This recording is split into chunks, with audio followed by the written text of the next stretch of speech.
My mother handed my sister the house keys the day I was in the hospital having her grandchild. I didn't find out until I came home holding my newborn son, and the lock had already been changed. That moment taught me something no one tells you. Sometimes the people who hurt you the deepest are the ones who smiled at your baby shower. My name is Sarah Cole. I'm 34. I live in Nashville, Tennessee. I'm a middle school art teacher. People think I'm patient because I work with kids, but patience isn't always a gift. Sometimes it's just what happens when you've been trained to wait, to be quiet, to not cause trouble. My whole life, I was the easy one. My sister Dana was in the drama. I was the one who kept the peace. And somehow, keeping the peace cost me everything. Growing up, my mom always said, Dana needs more because Dana feels more. I believed that for 30 years. Dana had the tantrums. Dana got the extra attention. Dana dropped out of college. Mom paid. Dana's boyfriend broke her heart. Mom flew to be with her. I graduated college on my own loans, got married quietly, built a small, careful life. And I told myself it was fine, because at least Mom was proud of me. At least I wasn't a burden.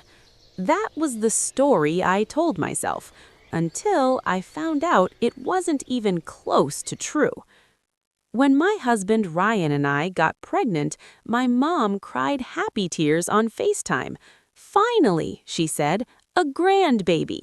She threw me a baby shower, 40 people, pink balloons, the whole thing.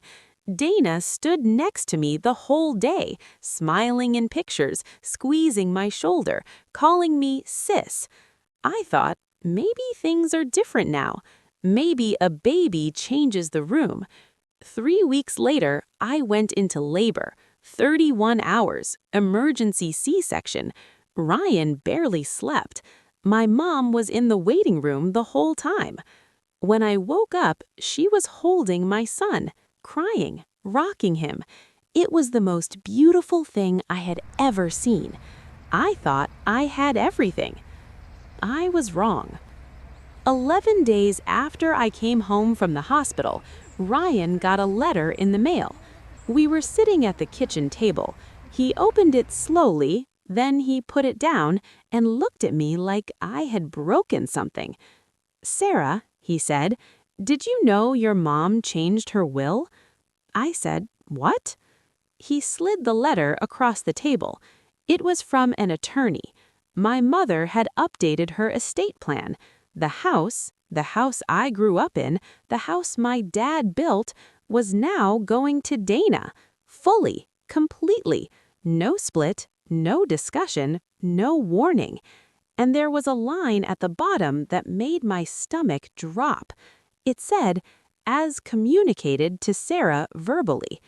I had never communicated anything. I called my mom.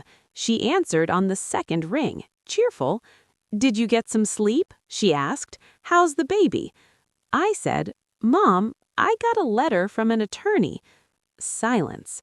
Then she said, calm like she was reading from a script, Sarah, you have Ryan. You have stability. Dana has nothing. You changed the will without telling me. I meant to tell you, but then the baby came early. I waited. I thought maybe she would apologize. Instead, she said, you've always been the strong one. You don't need it. I hung up, and I sat on the bathroom floor and cried so hard my C-section scar hurt.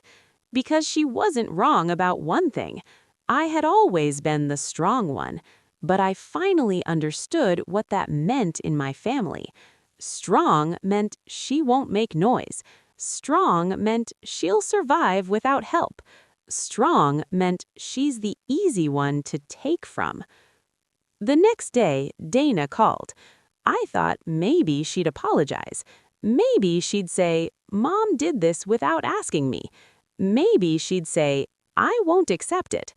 Instead, she said, "I hope you're not going to make this weird." Make this weird. After I pushed a baby into the world for 31 hours. After she stood next to me at my baby shower. After she smiled in all the pictures. Squeezing my shoulder. "Dana," I said quietly, "did you know about this before the shower?" She paused a second too long. "Mom mentioned it."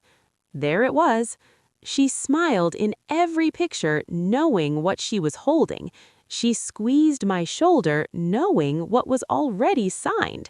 That pause, 1 second, just 1 second, told me everything I needed to know. It wasn't a mistake, it was a plan. I told my brother-in-law, Marcus. He's Ryan's older brother. Older, steady, hard to shock. He listened to the whole story. Then he said, "Did your mom ever treat you equally? Or did you just believe she did?" I started to answer, then I stopped, and I thought about it honestly for the first time in my life. She came to every one of Dana's school plays.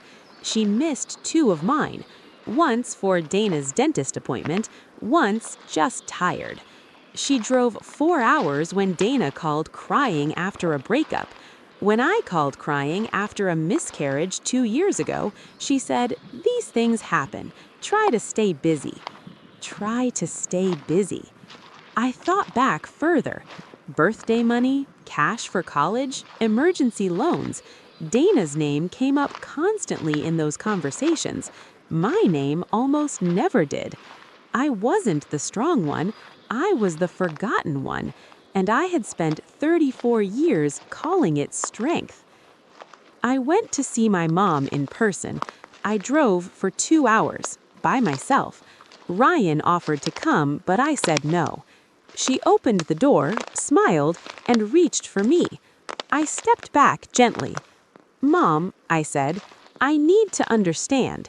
We sat at her kitchen table, the same table where I did homework as a little girl, and she folded her hands and looked at me with something I can only describe as pity. Not guilt, pity, like I was the one making the scene. She said, "I love both my daughters equally." I said, "Then why wasn't I told?" She said, "Because I knew you'd react like this." I looked at her across that table, and I realized something that broke me open quietly. She wasn't afraid of hurting me. She was afraid of my reaction to being hurt. Those are 2 completely different things. I drove home in silence. No music, no podcasts.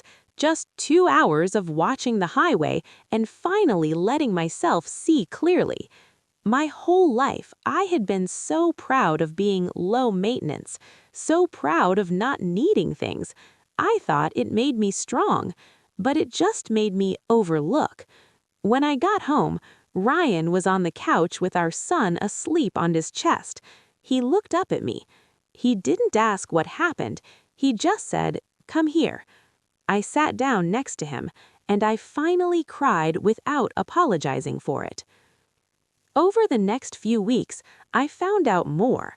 Dana had borrowed money from my mom 3 separate times in the last 2 years. Not small amounts. Money my mom called helping Dana get stable. The house, the will change, was apparently connected to one of those loans. Dana couldn't pay it back, so the house, my childhood home, became the payment plan. And I was left out of the conversation, not because I was strong, because no one expected I'd find out. My Aunt Carol, my mom's sister, called me one Sunday morning. I almost didn't answer. She said, "I know what happened, and I want you to know that it wasn't right." I sat down slowly. "Your mother loves you," she said, "but she has a blind spot with Dana. She always has." "Why?" I asked. Aunt Carol was quiet for a moment. Then she said something I never knew. "Dana reminded your mother of herself when she was young, and you remind her of your father." My dad passed away when I was 11. He was quiet, steady, never asked for much. My mom never fully grieved him. I always knew that. I just never knew I was the person who looked most like the loss. One sentence and 34 years suddenly made a different kind of sense. I want to be clear. Understanding it didn't mean accepting it. I couldn't just say, okay, I understand her pain, so mine doesn't count. My pain counted. My son's future counted. My marriage, my life, my careful brick-by-brick stability, that counted. So I made some changes. I talked to an attorney, not to fight the will, but to understand my options, to know where I stood, because knowing where you stand is different from lying down.